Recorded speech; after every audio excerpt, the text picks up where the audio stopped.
السلام علیکم ورحمۃ اللہ وبرکاتہ۔ ہم سے زندگی کے اندر بعض مرتبہ ایسی غلطیاں ہو جاتی ہیں کہ جس کی وجہ سے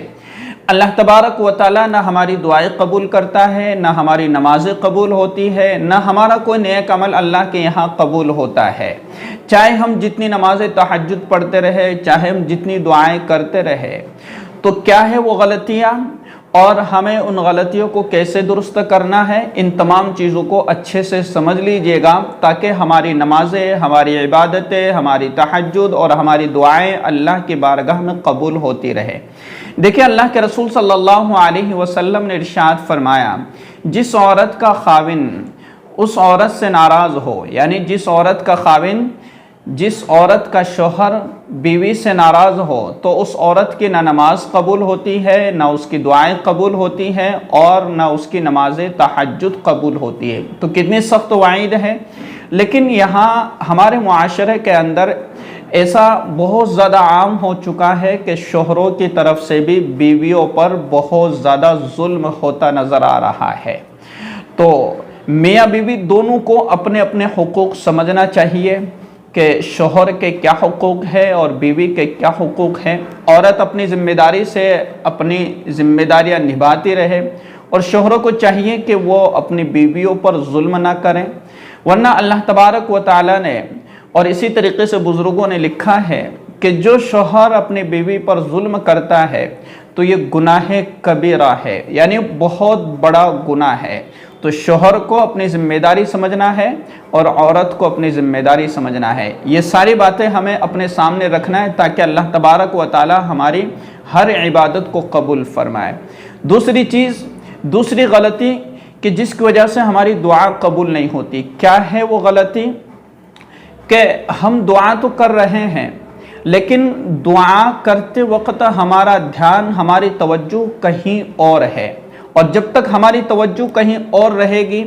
دل میں استحضار نہیں ہے، ادھر تو ہم دعائیں مانگ رہے لیکن ہمارا ذہن، ہمارا دھیان کہیں اور ہے، تو پھر اس شخص کی دعائیں قبول نہیں ہوتی ہے۔ بلکہ ہم اللہ کے سامنے ایسے مانگے کہ بس میں اللہ مجھے دیکھ رہا ہے اور میں اللہ کے سامنے کھڑا ہوں یا میں اللہ کے سامنے بیٹھا ہوں، اور انسان کی پوری توجہ اللہ کے سامنے ہو کہ بس میں اللہ کے سامنے حاضر ہوں اور اللہ سے سوال کر رہا ہوں۔ تو یہ کیفیت ہماری ہونی چاہیے دعا کرتے وقت۔ یہ نہ ہو کہ بس ہمارا دھیان کہیں بھٹکا ہوا ہے اور ہم دعا کرتے جا رہے ہیں تو دعائیں قبول نہیں ہوتی ہے۔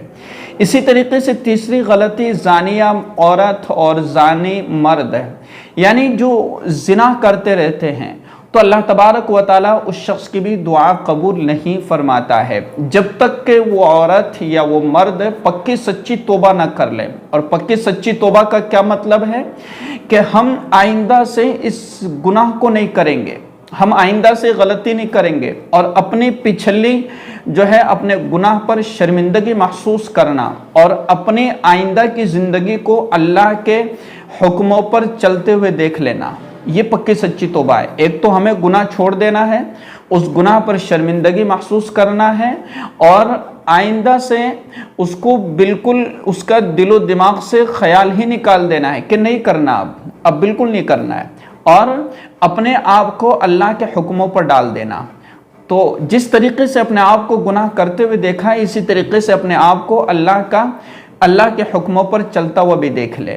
تو زانیہ عورت اور زانی مرد، ان کی دعائیں قبول نہیں ہوتی جب تک کہ یہ سچی پکی توبہ نہ کر لے۔ اب بندہ دعا کر رہا ہے کہ اللہ میرا قرض اتار دے، اللہ میری پریشانیاں ختم کر دے، لیکن